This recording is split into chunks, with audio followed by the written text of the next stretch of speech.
So, let's talk about a question that sounds simple, but is actually huge. Where should you keep your money?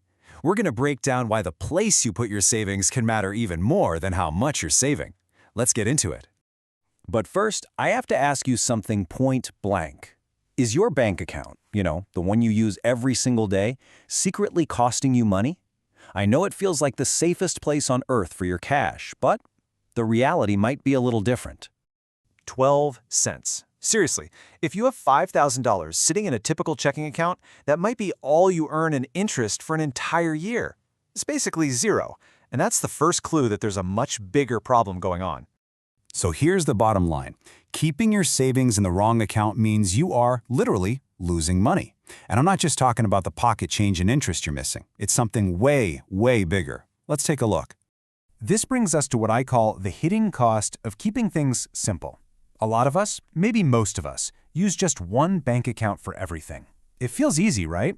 But that convenience, it's really holding you back financially. And look, it makes total sense why we do this. Having all your money in one spot, right there in your main checking account, feels secure. You can see it all, it's easy to track, it just feels simple. But there's this huge gap between how it feels and what's actually happening to your money. Okay, so this lays it all out. On the left, you've got the perception. It feels safe, simple, all in one place. But the reality is on the right. Your money is losing its purchasing power every single day to inflation. You're missing out on any real chance for it to grow. And, ironically, you end up financially fragile because all your money, your bill money, your emergency money, it's all just sloshing around together. And if you want to see what that losing purchasing power really looks like, check out this chart. That $5,000 today will not buy you $5,000 worth of stuff in 5 years. Inflation is like this silent thief, and money that's just sitting there is its #1 target. So, what's the fix? Well, the solution is actually pretty simple, but it's incredibly smart. It's a 3-account system. And the whole point is to give every single one of your dollars a specific job to do so you can protect your money and make it grow. And these are the 3 core pillars of the whole thing. Instead of one big, messy pile of cash, you're going to split your money into 3 strategic buckets. One for spending, one for protection, and one for growth. Let's break down exactly what that means. All right. First up is the account we all know and use, but we're going to give it a new, very strict job description. This is your spending hub. It's only for the money you need for the next 30 days, and that's it. Yep, we're talking about your good old checking account. Its purpose is purely transactional. Money flows in, money flows out for bills and groceries. The most important thing to get burned into your brain is what it's not for. It is not a warehouse for your life savings. So, the rules for this account are crystal clear. Rule 1, it is only for your everyday spending. Rent, food, utilities. Rule 2, it should only hold the money you plan to spend this month. Its job is all about cash flow, not cash storage.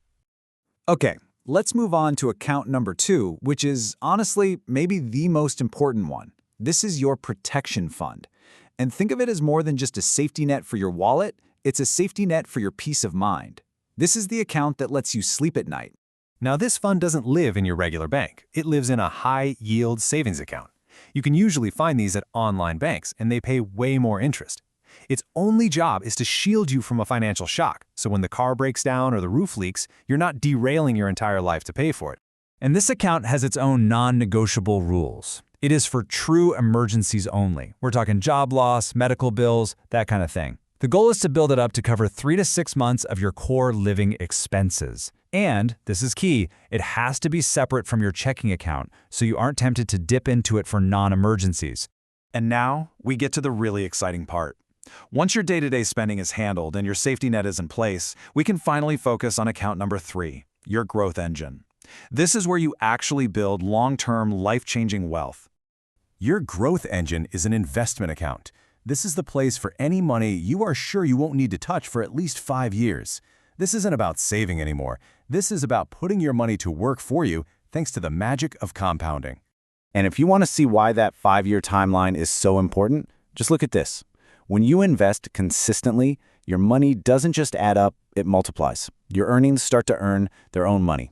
And over time, that growth just snowballs. What starts out small can turn into something really, really significant down the road. When you really boil it down, the whole philosophy behind this system is this simple but really powerful idea. every single dollar you earn needs to have a job, a specific purpose. And here's the whole blueprint in one simple chart. Your checking account is for spending. Timeline, the next 30 days. Your high-yield savings account is for protection. Timeline, the next few months to maybe a few years. And your investment account is for growth, 5+ years into the future. It's that simple. Spend, protect, grow. That's really all it comes down to. The secret to getting ahead isn't some crazy, complicated financial strategy. It's just about putting the right money in the right account to do the right job. When you move from that one big, messy pile of cash to these 3 purposeful accounts, you stop just surviving. You start protecting your present and actively building your future. So you have the blueprint now. The only question left is, are you ready to start building?